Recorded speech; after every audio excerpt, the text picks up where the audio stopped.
সবাইকে জানাই জয় যিশু। প্রভু যিশুকে ধন্যবাদ দিই তার সমস্ত অনুগ্রহ, দয়া, করুণা, প্রেম, ভালোবাসার জন্য। প্রভু যিশুকে ধন্যবাদ জানাই, তিনি আমাদের প্রত্যেককে তার সেই বহুমূল্য রক্তে আমাদের সারা শরীরটাকে আবরণ করে রেখেছেন, ঢেকে রেখেছেন, আমাদের সুরক্ষিত রেখেছেন করোনা ভাইরাস হাত থেকে এবং অন্যান্য অসুখ বিসুখের হাত থেকে সুরক্ষিত রেখেছেন। তাই জন্য প্রভু যিশুকে ধন্যবাদ জানাই। আর ধন্যবাদ জানাই বিশেষ করে জুলাই মাসের 2020 সালের আজকে 8 তারিখ বুধবার, সেই বুধবারের সন্ধ্যাকালীন উপাসনাতে আমরা অংশগ্রহণ করছি বাড়িতে বসে বসে। ঈশ্বর অনুগ্রহতেই করতে পারছি, সেই জন্য ঈশ্বরকে ধন্যবাদ জানাই। আসি আমরা প্রার্থনা পূর্বক আমাদের বুধবারের সন্ধ্যাকালীন উপাসনা আমরা সমবেতভাবে আরম্ভ করি। প্রভু যিশু, তোমার ধন্যবাদ, মহিমা, গৌরব, তোমার প্রশংসা করি তোমার সমস্ত অনুগ্রহ, দয়া, করুণা, প্রেম, ভালোবাসার জন্য। তোমাকে ধন্যবাদ জানাই 2020 সালে জুলাই মাসের 8 তারিখ বুধবার তুমি আমাদের জীবিত রেখেছো, সুস্থ রেখেছো এবং বুধবারে সন্ধ্যাকালীন উপাসনায় অংশগ্রহণ করতে সাহায্য করছো, সেজন্য তোমাকে ধন্যবাদ জানাই।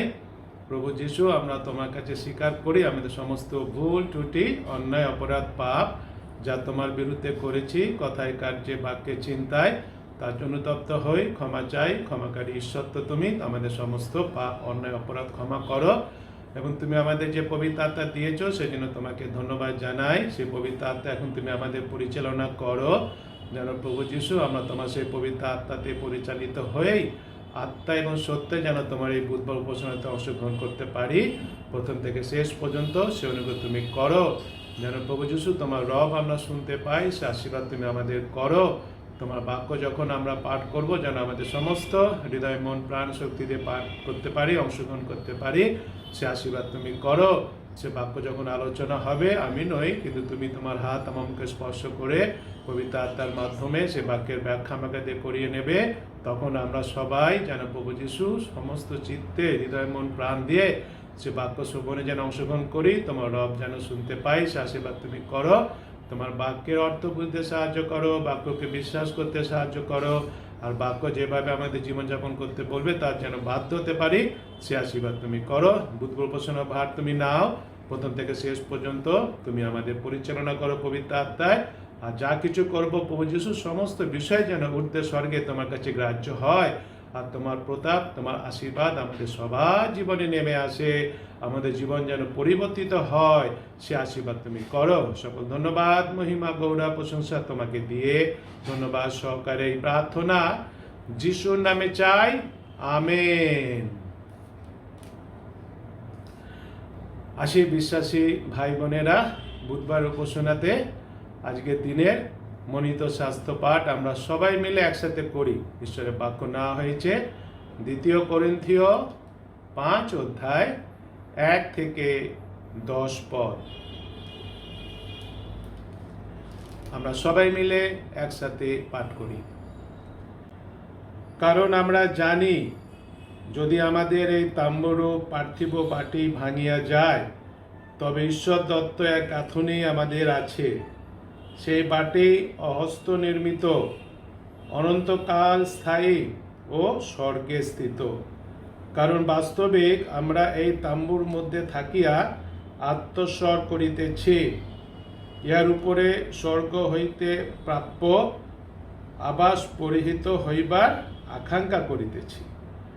পরিহিত হইলে পর আমরা তো উলঙ্গ থাকিব না।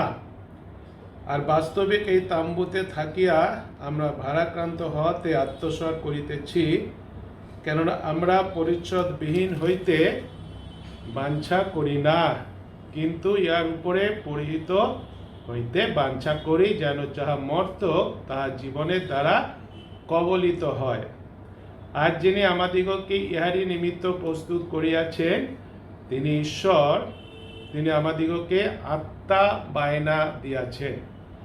অতএব আমরা সর্বদা সাহস করিতেছি, আর জানি যতদিন এই দেহে নিবাস করিতেছি ততদিন প্রভু হইতে দূরে প্রবাস করিতেছি। কেননা আমরা বিশ্বাস দ্বারা চলি, বাহ্য দৃশ্য দ্বারা নয়।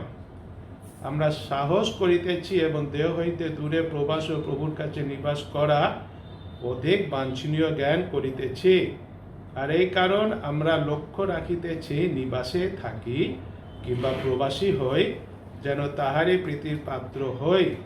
কারণ আমাদের সকলকেই খ্রিস্টের বিচারাসনের সম্মুখে প্রত্যক্ষ হইতে হইবে, যেন সৎ কাজ হোক কি অসৎ কাজ হোক, প্রত্যেকজন আপন কৃত কার্য অনুসারে দেহ দ্বারা উপার্জিত ফল পায়।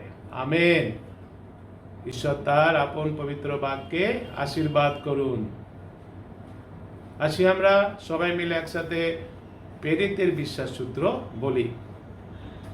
আমি ঈশ্বরে বিশ্বাস করি, যিনি স্বর্গ পৃথিবীর সৃষ্টিকর্তা, সর্বশক্তিমান পিতা এবং তাহার একমাত্র পুত্র আমাদের প্রভু যীশু খ্রিস্টে, যিনি পবিত্র আত্মার দ্বারা গর্ভস্থ হইলেন, কুমারী মরিয়ম হইতে জন্মিলেন, পন্তীয় পিলাতের সময়ে দুঃখ ভোগ করিলেন, ক্রুশবিদ্ধ হইলেন, মরিলেন ও কবরস্থ হইলেন, তৃতীয় দিবসে মৃতদের হইতে পুনরায় উঠিলেন, স্বর্গে আরোহণ করিলেন এবং সর্বশক্তিমান পিতা ঈশ্বরের দক্ষিণ পার্শ্বে বসিয়া আছেন, তথা হইতে জীবিত ও মৃতদের বিচার করিতে আসিবেন। আমি পবিত্র আত্মায়, পবিত্র সর্বজনীন মণ্ডলীতে, সাধুদের সহভাগিতায়, পাপ মোচনে, শরীরে পুনরুত্থানে ও অনন্ত জীবনে বিশ্বাস করি।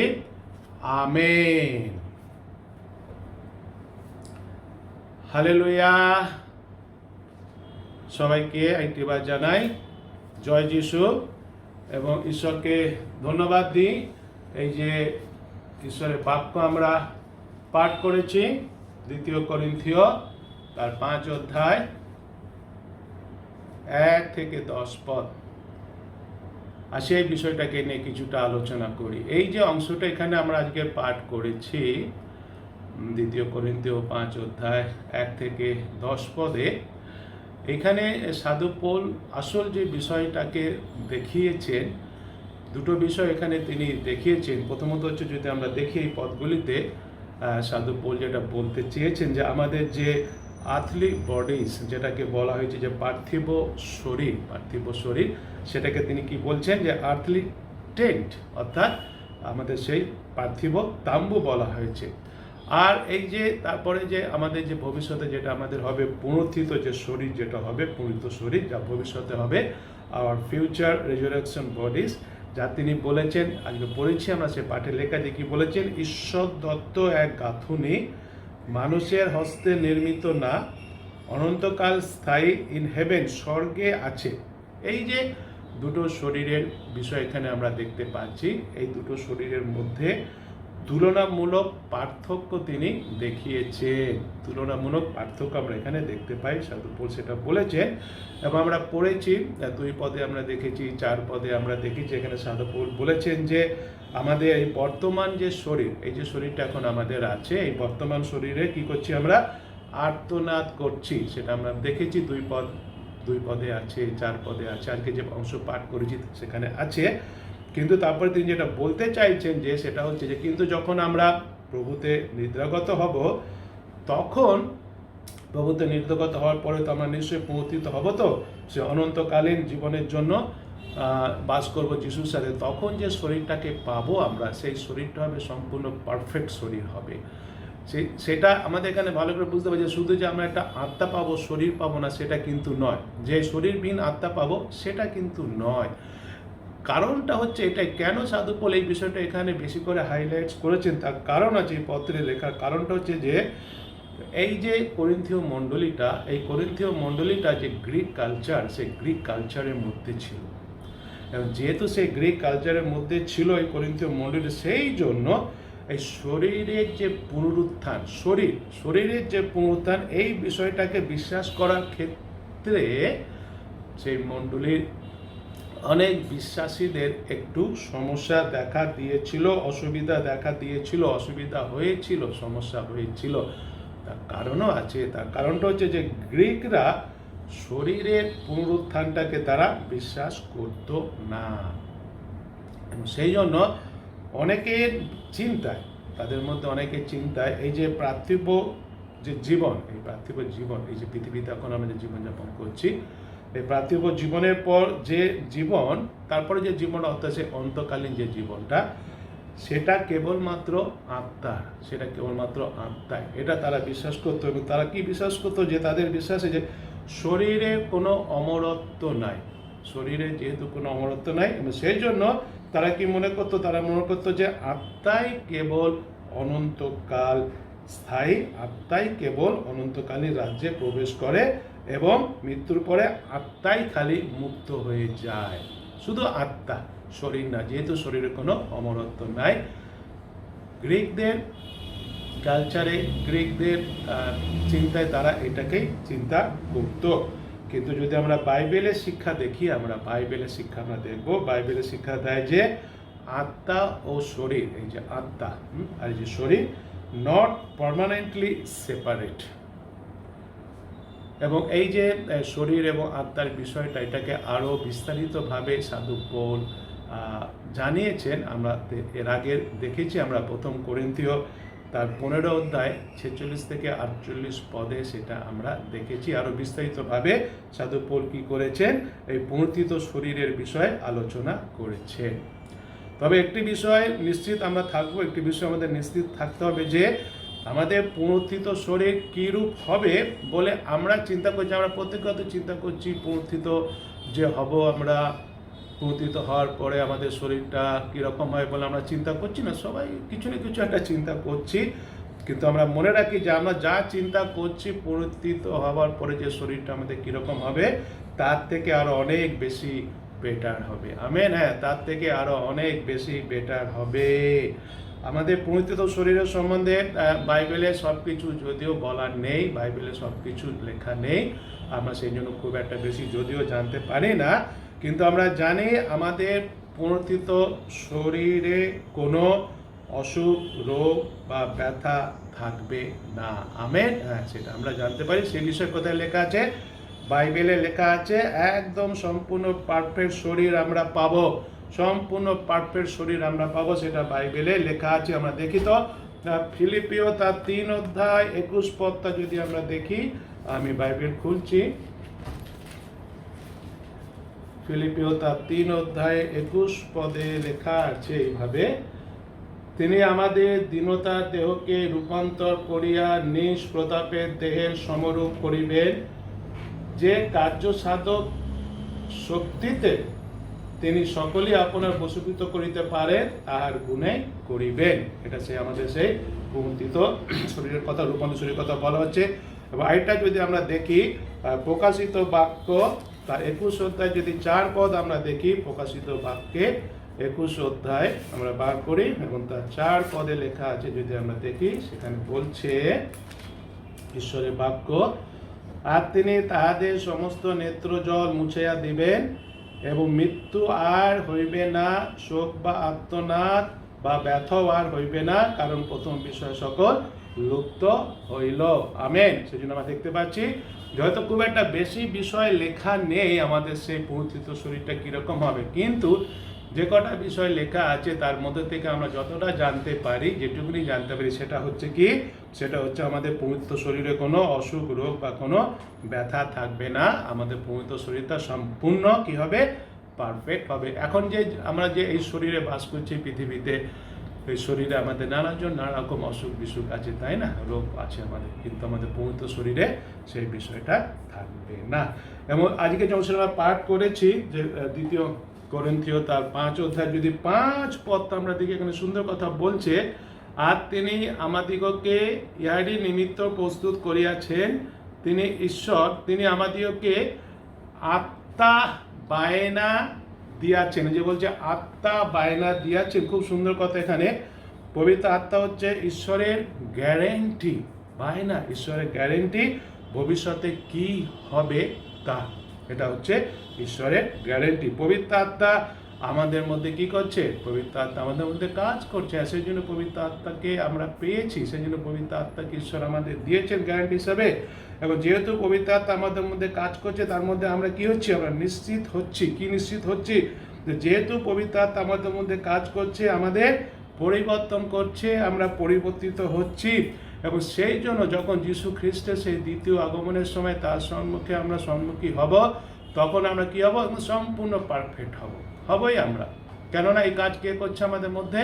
পবিত্র আত্মা করছে। এবং সেই পবিত্র আত্মাকে আমাদের মধ্যে কে দিয়েছেন? ঈশ্বর দিয়েছেন। কি হিসাবে দিয়েছেন? বায়না, গ্যারান্টি হিসাবে দিয়েছে যে পবিত্র আত্মা আমাদের মধ্যে কিসের কাজ করছে? আমাদের পরিবর্তন করার কাজ করছে। কাজ হয়েই যাচ্ছে, হয়েই যাবে, আমাদের সারা জীবন ধরে হবে। এবং যীশু খ্রিস্টের দ্বিতীয় আগমনের সময় তার সম্মুখে যখন আমরা দাঁড়াবো, সম্পূর্ণভাবে আমরা কি হব? রূপান্তরিত হয়ে, পরিবর্তিত হয়ে তার সম্মুখে আমরা দাঁড়াবো। এটা হচ্ছে গ্যারেন্টি। কার গ্যারেন্টি? পবিত্র আত্মার গ্যারেন্টি সহ। পবিত্র আত্মা গ্যারেন্টি সহ ঈশ্বর আমাদের পবিত্র আত্মাকে দিয়েছেন। সেই জন্য একটা বিষয় এখানে ভালো করে মনে রাখে, এই এখন যে এই পৃথিবীতে আমরা বাস করছি, পৃথিবীতে বাস করার সময় আমাদের অনেক সময় আমরা সে প্রভুর বাক্য স্মরণ করছি না। হ্যাঁ, অনেক সময় যখন আমরা ঈশ্বরের বাক্য স্মরণ করি কিংবা স্মরণ করছি, আমাদের পাপ আমরা স্বীকার করছি। পাপ স্বীকার করি না? হ্যাঁ, পাপ স্বীকার করি আমরা, পাপ স্বীকার করছি আমরা। কিংবা হয়তো চিন্তাতে স্বার্থপর হতে চাইছি, কিন্তু স্বার্থপর হতে চাওয়া সত্ত্বেও স্বার্থপর হচ্ছি না। স্বার্থপর না হয়ে মানুষকে সাহায্য করছি, মানুষকে প্রেম করছি না? করছি, চাইছি তো। আমাদের তো, আমরা মানুষ তো, রক্ত মাংসের মানুষ আমরা, আমাদের স্বভাবই এরকম স্বার্থপর হওয়া, স্বার্থপর হতে চাইছি কিন্তু হচ্ছি না। না হয়ে আমরা কী করছি? মানুষকে সাহায্য করছি, মানুষকে প্রেম করছি। তখনই কিন্তু প্রমাণ দিচ্ছে। কি প্রমাণ দিচ্ছে? প্রমাণ দিচ্ছে এটাই যে আমরা কার দ্বারা পরিচালিত হচ্ছি? পবিত্র আত্মার দ্বারা পরিচালিত হচ্ছি। আমেন। হ্যাঁ, আমাদের মধ্যে কার উপস্থিতি আছে? আমাদের মধ্যে পবিত্র আত্মার উপস্থিতি আছে। আমেন। হ্যাঁ, সেটা হচ্ছে আসল বিষয়। যেহেতু আমাদের মধ্যে পবিত্র আত্মার উপস্থিতি আছে, যেহেতু আমাদের মধ্যে পবিত্র আত্মা কাজ করছে, সেহেতু যদি হয়তো আমরা চাইছি না পাপ স্বীকার করতে, তবুও পাপ স্বীকার করছি।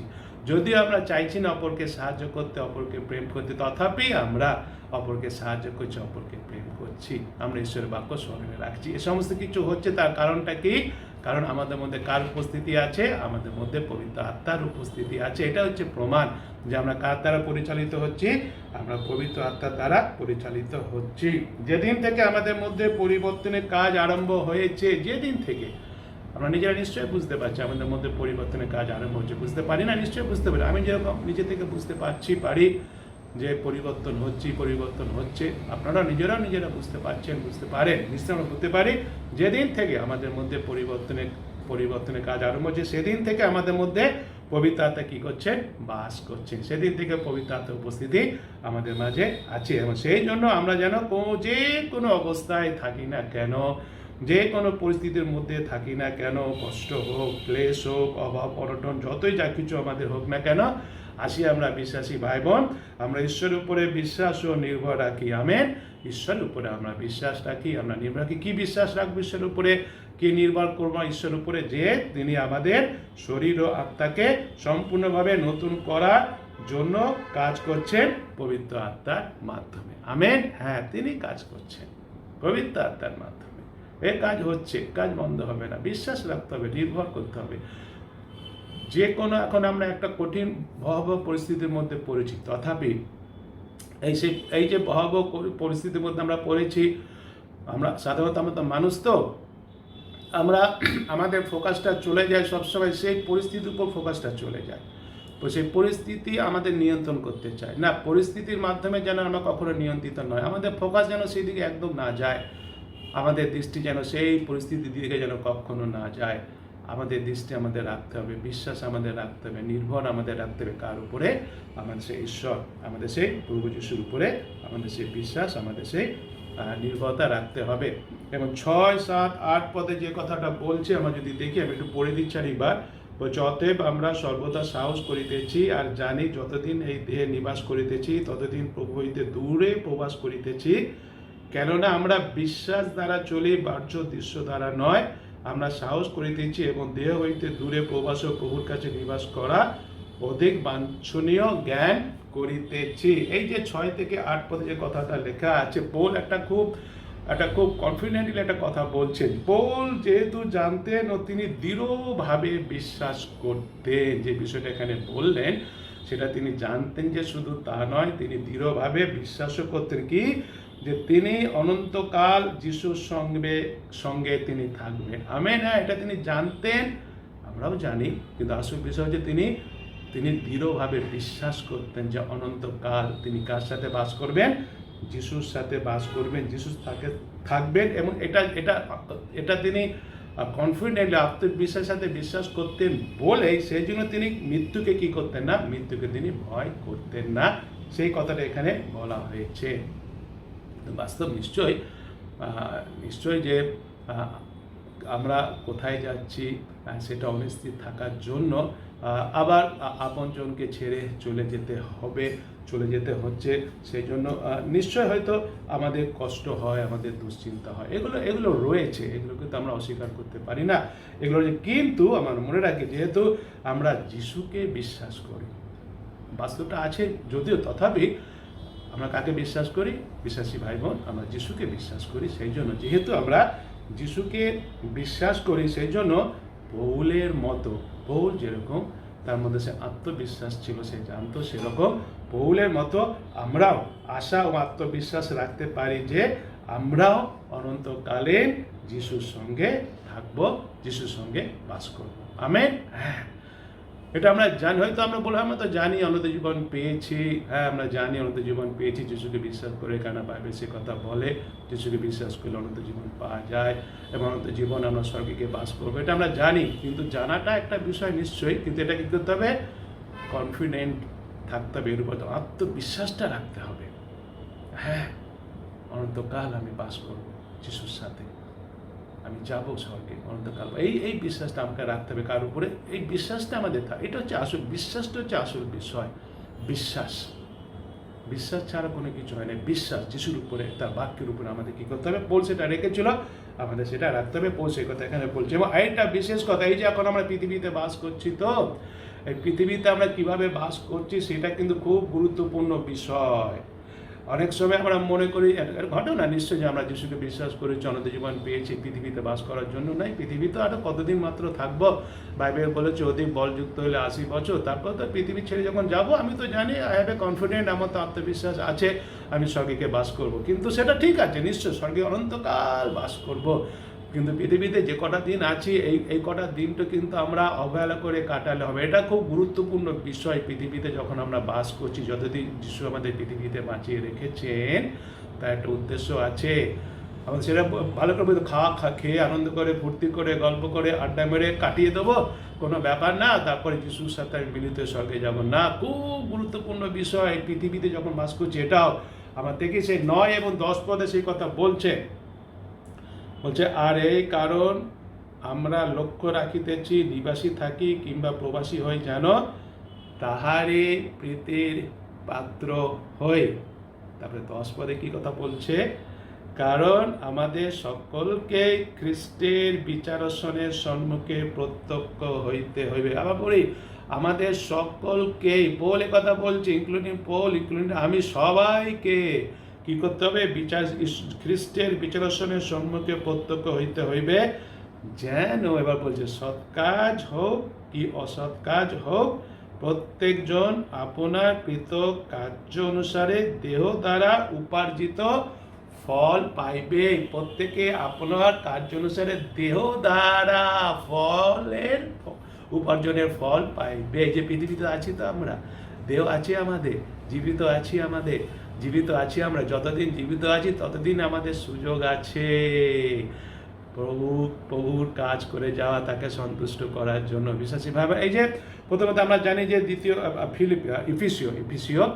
ইফিসিও তার 2 অধ্যায় 8 এবং 9 পদ আমরা জানি। ইফিসিও 2 অধ্যায়ে 8 এবং 9 পদ অনুসারে ঈশ্বরের অনুগ্রহে বিনামূল্যে আমরা অনন্ত জীবন পেয়েছি। আমেন। এতে কোনো সন্দেহ নেই। অনন্ত জীবনকে আমরা কিনতে পারি না, অনন্ত জীবনকে আমরা উপার্জন করতে পারি না। অনন্ত জীবনকে আমরা কোনোভাবে, কোনো কার্যের দ্বারা কিংবা এই করেছি, হ্যাঁ করেছি, এই দ্বারা অনন্ত জীবনকে পাওয়া যায় না। এই অনন্ত জীবনটা হচ্ছে সম্পূর্ণভাবে কার অনুগ্রহে?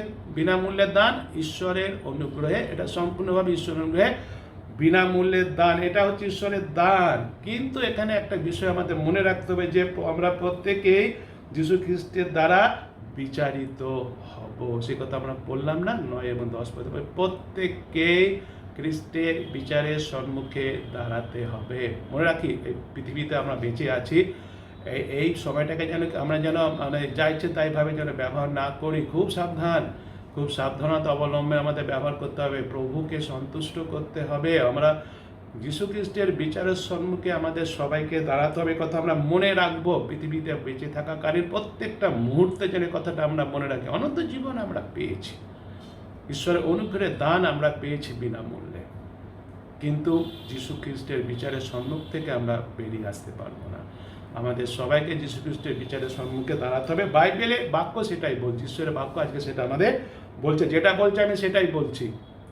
আমি ডান দিকে বাঁ দিকে কাউকে মনের মতো কথা বলে ভুলিয়ে রাখতে আমি পারি না, সেটা আমি করবো না। বাইবেল যেটা বলছে সেটাই বলছি, যে পৌল লিখেছেন, যেটা ঈশ্বরের বাক্য তিনি লিখেছেন, আমাদের সবাইকে যীশু খ্রিস্টের বিচারের সম্মুখে দাঁড়াতে হবে।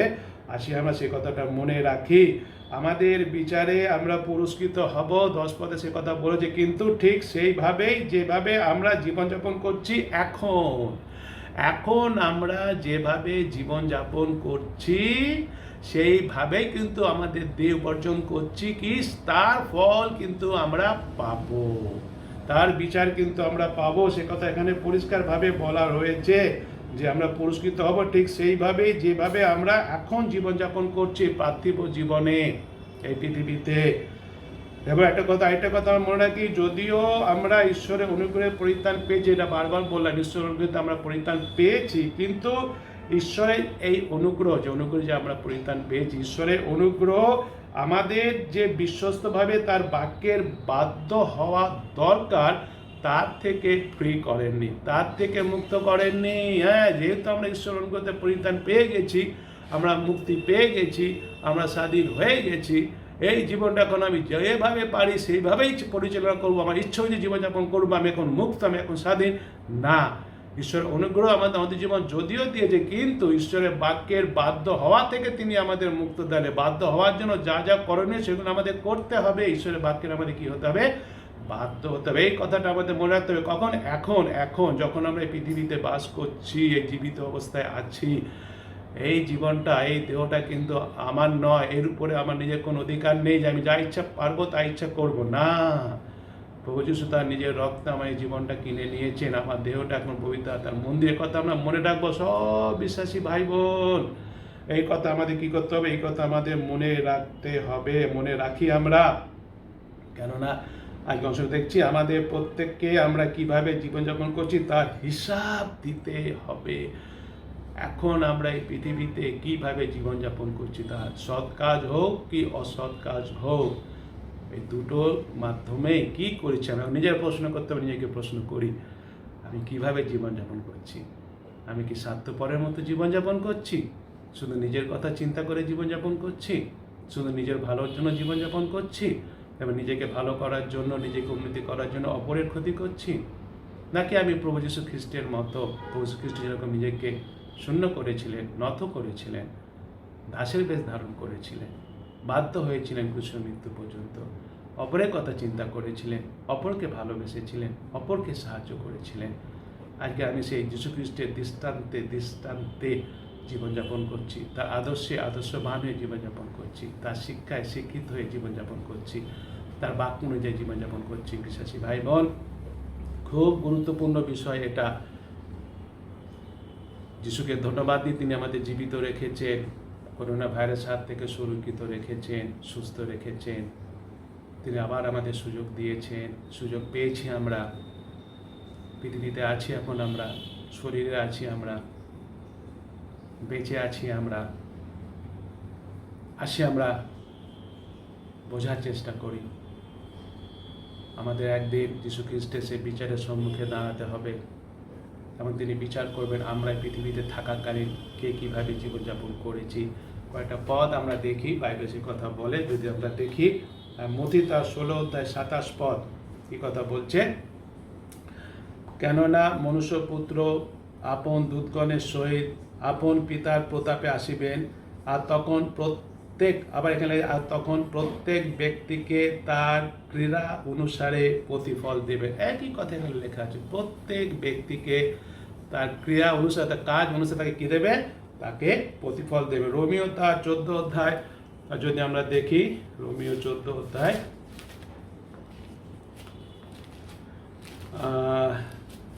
10 থেকে 12 পদ আমি পড়ছি। লেখা আছে রোমীয় 14 অধ্যায় 10 থেকে 12 পদ। কিন্তু তুমি কেন তোমার ভ্রাতার বিচার করো? কেনই বা তুমি তোমার ভ্রাতাকে তুচ্ছ করো? আমরা সকলেই তো ঈশ্বরের বিচারের সম্মুখে দাঁড়াবে। আবার লেখা আছে আমরা সকলেই তো ঈশ্বরের বিচারসনের সম্মুখে দাঁড়াইব। তবে 11 পদে বলছে, কেননা লিখিত আছে, প্রভু কহিতেছেন, আমার জীবনের দিব্য আমার কাছে প্রত্যেক জানু পাতিত হইবে, প্রত্যেক জিহ্বা ঈশ্বরের গৌরব স্বীকার করিবে। এবং 12 পদে বলছে, সুতরাং আমাদের প্রত্যেকজনকে ঈশ্বরের কাছে আপন আপন নিকাশ দিতে হইবে। 12 পদে বলছে, সুতরাং আমাদের প্রত্যেকজনকে ঈশ্বরের কাছে আপন আপন নিকাশ দিতে হইবে। তাছাড়া যদি আমরা দেখে নেব, আমি পড়ছি না, 1 করিন্থীয় তার 3 অধ্যায় 10 থেকে 15 পদে সেই কথাগুলো লেখা আছে। অর্থাৎ বিশ্বাসী ভাই বোন, আসি আমরা যে বাক্যটা পেলাম, ঈশ্বরকে ধন্যবাদ দিই। আরেকটি বার, তিনি আমাদের জীবিত রেখেছেন, সুস্থ রেখেছেন। করোনা ভাইরাসের হাত থেকে আমরা একটা ভয়ঙ্কর পরিস্থিতির মধ্যে পড়েছি, কিন্তু এই পরিস্থিতিটা যেন আমাদের নিয়ন্ত্রণ না করে, সেই পরিস্থিতির দিকে আমাদের তাকাবার দরকার নেই। আমরা যিশুর দিকে তাকাই, যিশুর উপরে বিশ্বাসটাকে নির্ভর রাখি। আমরা জানি অনন্ত জীবন আমরা পেয়েছি, অনন্ত জীবন আমরা যাপন করবো যিশুর সাথে নিশ্চয়ই। কিন্তু পৃথিবীতে তিনি আমাদের জীবিত রেখেছেন, বাঁচিয়ে রেখেছেন। আসি আমরা প্রভুকে সন্তুষ্ট করার জন্য সেই কাজগুলোই করি। সেই কাজগুলো সৎ কাজ হয়, ভালো কাজ হয়। কারণ বাইবেল বলেছে, যদি আমরা সৎ কাজ করি, ভালো কাজ করি, উত্তম কাজ করি, তাহলে যারা অন্য পরজাতিরা রয়েছে তারা আমাদের সেই কাজ থেকে কার গৌরব করবে? পিতা ঈশ্বরের গৌরব করবে। সুযোগ পেয়েছি আমরা, সুযোগ পাচ্ছি আমরা, জীবিত আছি পৃথিবীতে। আসি আমরা সৎ কাজ করি, ভালো কাজ করি, উত্তম কাজ করি। ভালো কাজ, সৎ কাজ, উত্তম কাজ করার দ্বারা কখনো অনন্ত জীবন পাওয়া যায় না। অনন্ত জীবন ঈশ্বরের অনুগ্রহের দান বিনামূল্যে পেয়েছি আমরা, এবং অনন্ত জীবন যেহেতু পেয়েছি, এখন আমরা যিশুর হয়েছি আমরা, সেজন্য আসি আমরা যিশু আমার প্রভু হয়েছেন, যিশু আমার কর্তা হয়েছেন, তাকে সন্তুষ্ট করি। তাকে সন্তুষ্ট করার জন্য আমাকে সৎভাবে জীবনযাপন করতে হবে, পবিত্রভাবে জীবনযাপন করতে হবে, বিশ্বস্ততায় জীবনযাপন করতে হবে, মানুষকে ভালোবাসতে হবে, মানুষকে সাহায্য করতে হবে, মানুষের জন্য চিন্তা করতে হবে, নিঃস্বার্থপর হতে হবে। তাহলে আমরা আমাদের প্রভুকে কী করতে পারবো? সন্তুষ্ট করতে পারবো। প্রভুকে বিশ্বাস করার পূর্বে, ঈশ্বরের অনুগ্রহতে প্রভু যিশুকে বিশ্বাস করার পূর্বে আমরা শয়তানের অধীনে ছিলাম। শয়তান আমার অন্যরকম ছিল। শয়তানকে সন্তুষ্ট করার জন্য যত নোংরামি, যত মিথ্যা কথা, যত ছলনা, যত চাতুরিতা, যত বদমাশি, সেগুলো করলে শয়তান, প্রভু তাকে সন্তুষ্ট করা গেছিল। কিন্তু এখন আমাদের প্রভু যিশু সেরকম নয়। প্রভু যিশুকে সন্তুষ্ট করতে হবে আমাকে, তার জন্য তার মধ্যে পবিত্র হয়ে জীবনযাপন করতে হবে, বিশ্বস্ততায় জীবনযাপন করতে হবে, পবিত্র আত্মায় পরিচালিত জীবনযাপন করতে হবে, সৎ কাজ, ভালো কাজ করতে হবে। আমাকেও করতে হবে। আমি শুধু বলছি বলে যে সেটা হবে, আমাকেও সেটা করতে হবে। আমি যদি না করি, তাহলে আমাকেও কিন্তু আমি যদি অসৎভাবে জীবনযাপন করি, সেই অসৎভাবে জীবনযাপনের সেই পুরস্কার, সৎভাবে জীবনযাপন করার পুরস্কার। সেটা আসি আমরা বিশ্বাসী ভাই বোন, বিশ্বাস করি ঈশ্বরের অনুগ্রহ আমাদের জীবনে আছে, প্রত্যেকের জীবনে আছে। সুস্থ থাকি, ভালো থাকি, এবং আসি যতদিন পৃথিবীতে বেঁচে থাকি যিশুর অনুগ্রহতে, ততদিন যিশুর কার্য করে যাই, ভালো কার্য করে যাই, সৎ কার্য করে যাই। মন থেকে হিংসা, ঘৃণা সব দূর করি আমরা। মনের মধ্যে অপরের প্রতি প্রেম থাকুক, দয়া থাকুক, করুণা থাকুক, এবং আমাদের জীবনের মাধ্যমে আসি আমরা প্রভু যিশুকে তুলে ধরি মানুষের কাছে। সৎ কাজ, ভালো কাজ, উত্তম কাজ করি। তা দেখে যেন পরজাতীয়রা, আমাদের যেখানে বাস করছি, পরজাতীয়রা আমাদের মধ্যে প্রচুর আছে, তারা কিন্তু আমাদের জীবন থেকে, আমাদের সৎ কার্য থেকে পিতা ঈশ্বরের গৌরব করুক, আর নাম উচ্চকিত হোক, গৌরবান্বিত হোক, আমরাও আশীর্বাদ পাই। ঈশ্বর আমাদের প্রত্যেকে সবাইকে সেভাবে আশীর্বাদ করুন। হালেলুয়া। সবাইকে জয় যিশু।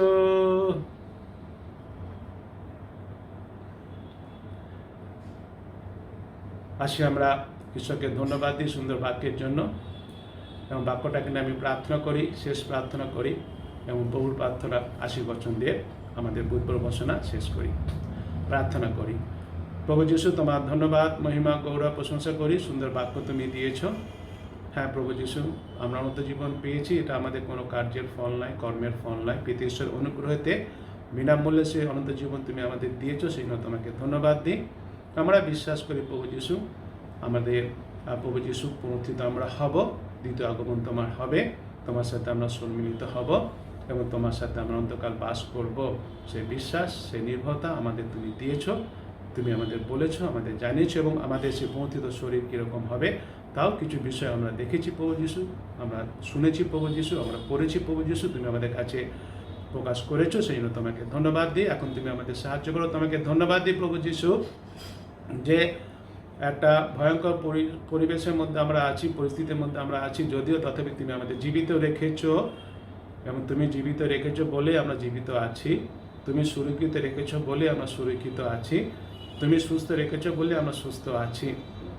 আমাদের তুমি আশীর্বাদ করো প্রভু যিশু, তুমি যতদিন আমাদের জীবিত রাখবে পৃথিবীতে, যেন প্রভু যিশু আমরা আমাদের এই শরীরে পৃথিবীতে যা কিছু কার্য করব যেন সেই কার্য যেন তোমাকে সন্তুষ্ট করে, এবং সেই জন্য প্রভু যিশু আমরা যেন কখনো ভুলে না যাই যে তোমার বিচারের সম্মুখে আমাদের প্রত্যেককেই দাঁড়াতে হবে, এবং তুমি আমরা এই পৃথিবীতে থাকাকালীন যে যেরকম কার্য করেছি সেই অনুযায়ী তুমি আমাদের ফল দেবে বলেছো, পুরস্কার দেবে বলেছো। প্রভু গো, তুমি আমাদের প্রত্যেকে সাহায্য করো যেন প্রভু যিশু আমরা সৎ কাজ করি, ভালো কাজ করি, যেন প্রভু যিশু যদি আমাদের মধ্যে এখনও কোনো রকম হিংসা থাকে, ভেদাভেদ থাকে, দলাদলি থাকে, মিথ্যা থাকে, ছলনা থাকে, চাতুরিতা থাকে, তা তুমি সমস্ত দূর করে দাও, যেন আমাদের তোমার দয়া, মায়া, করুণা, প্রেম, ভালোবাসা দাও, সততা, বিশ্বতা, পবিত্রতা দাও, আমাদের মধ্যে সমস্ত অলসতা তুমি দূর করে দাও প্রভু গো, এবং তুমি আমাদের সাহায্য করো যতটা পারি আমরা প্রভু যিশু, তোমার আমাদের শক্তিতে নয় কিন্তু সে পবিত্র আত্মায় পরিচালিত হয়ে পবিত্র আত্মার শক্তিতে যেন প্রভু যিশু আমরা সবসময় যেন উত্তম কার্য করে যেতে পারি, যেন সৎ কার্য করে যেতে পারি, যেন আমরা সততা, বিশ্বস্ততা, পবিত্রতায় যেন জীবনযাপন করতে পারি প্রভু গো। বিশ্বাসী সব ভাই বোনকে তুমি সেভাবে আশীর্বাদ, অনুগ্রহ, দয়া, করুণা, কৃপা করো।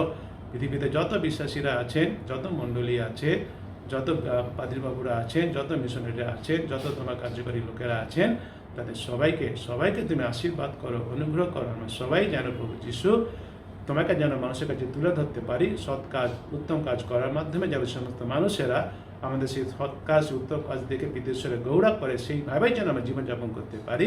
সে আশীর্বাদ তুমি করো, যেন কোনো পৃথিবীতে যত তোমার কার্য হচ্ছে, যেখানে কার্য হচ্ছে, যারা করছে তাদের কোনো কাজ যেন বন্ধ না হয়, আরও বেশি করে যেন হতে পারে প্রভু গো।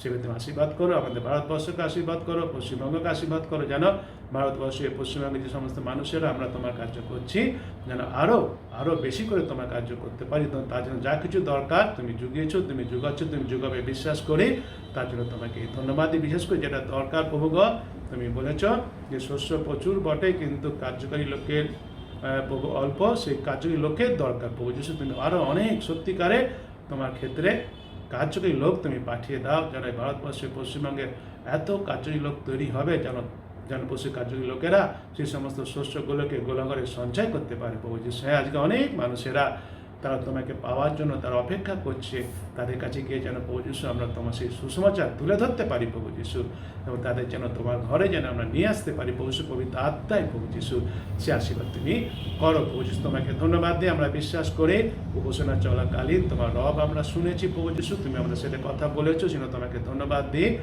তোমার উপস্থিতি আমাদের মধ্যে পবিত্র আত্মার স্বরূপ আমরা অনুভূতি পেয়েছি, আমরা বিশ্বাস করি, সেজন্য তোমাকে ধন্যবাদ দিই।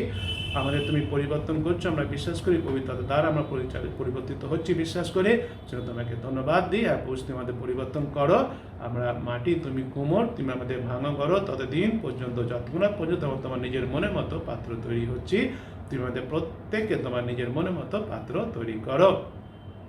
আমাদের সবাইকে তুমি সুস্থ রাখো, সুখে রাখো, শান্তিতে রাখো, আনন্দে রাখো, করোনা ভাইরাস থেকে সুরক্ষিত রেখেছো যেরকম সুরক্ষিত রাখো, এবং আশীর্বাদ করো যেন লকডাউন যেন উঠে যায় প্রভু যিশু, আবার যেন আমরা স্বাভাবিকভাবে আমাদের কাজকর্ম, আমাদের জীবন আরম্ভ করে তোমার গৌরব করতে পারি, সে আশীর্বাদ তুমি করো। সকল ধন্যবাদ, মহিমা, গৌরব, প্রশংসা তোমাকে দিয়ে ধন্যবাদ সহকারে এই প্রার্থনা যিশুর নামে চাই, আমেন। হে আমাদের স্বর্গস্থ পিতা, তোমার নাম পবিত্র বলিয়া মান্য হোক, তোমার রাজ্য আইসুক, তোমার ইচ্ছা স্বর্গে যেমন এই পৃথিবীতে তেমনই সিদ্ধ হোক। আর আমাদের প্রয়োজনীয় খাদ্য আজ আমাদেরকে দাও, আমরা যেমন আপন আপন অপরাধীকে ক্ষমা করিয়াছি তদ্রূপ তুমি আমাদের অপরাধ সকল ক্ষমা করো।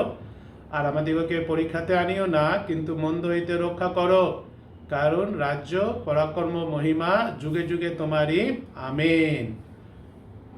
এখন আমাদের প্রভু যীশু খ্রিস্টের অনুগ্রহ, পিতা ঈশ্বরের প্রেম, পবিত্র আত্মার শান্তি, সহভাগিতা, আনন্দ আমাদের মিশন মণ্ডলী গৃহমন্ডিতে যত বিশ্বাসী ভাই বোন আছেন এবং বিশ্বে যেখানে যত বিশ্বাসী ভাই বোন আছেন তাদের সকলের উপরে এখন থেকে যীশু খ্রিস্টের দ্বিতীয় আগমন পর্যন্ত বিরাজিত হোক, আমেন। এসো এসো এসো গীতা করি